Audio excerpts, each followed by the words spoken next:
राजस्थान के बरोड़ से एक मामला सामने आया है जिसने रिश्तों को शर्मसार कर दिया है। साथ ही ये सोचने पर मजबूर कर दिया है कि क्या रिश्तों पर लालच ज्यादा हावी है।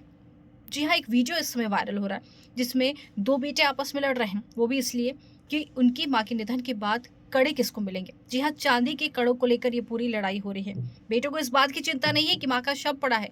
बेटों को इस बात की चिंता भी नहीं है कि उनकी माँ अब इस दुनिया में नहीं रही। ये दुख भी नहीं है, बल्कि चिंता उनको इस बात की है कि माँ के मरने के बाद ये चांदी के कड़े किसको मिलेंगे। और हद तो तब हो गई जब एक बेटा अपनी माँ की चिता पर ही लेट गया, वो भी सिर्फ इसलिए कि उसको ये चांदी के कड़े चाहिए थे, जिसको लेकर दोनों भाइयों के बीच जमकर कहासुनी हुई।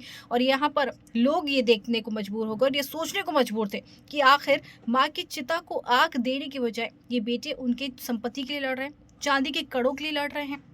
माँ इस दुनिया से चली गई है, लेकिन इस बात का किसी को से यहाँ पर ध्यान ही नहीं है। शायद इस बात को कोई सोचने के लिए भी मजबूर नहीं है कि जिस माँ ने बेटों को बड़ा किया, जिस माँ ने अपनी सारा समय बेटों को दिया, जिस माँ ने अपने बेटों को बड़ा करने के लिए अपने सारे सुख इसमें लुटा दिए, और वही बेटे आज उनकी चिता को आग देने के बजाय आपस में लड़ रहे हैं और लड़ाई कर रहे हैं उन चांदी के कड़ों के लिए जो शायद वो माँ के अब किसी काम की ही नहीं थी।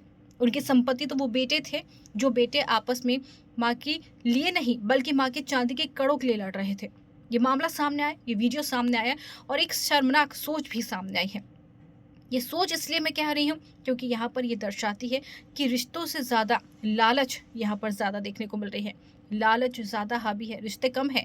लालच ये बताती है, ये समाज ये दिखाती है, ये सोच ये दिखाती है कि क्या ऐसे लोग इस समाज में हैं और क्या ऐसे लोगों की वजह से ये समाज अब सुरक्षित है। सोचिएगा ज़रूर।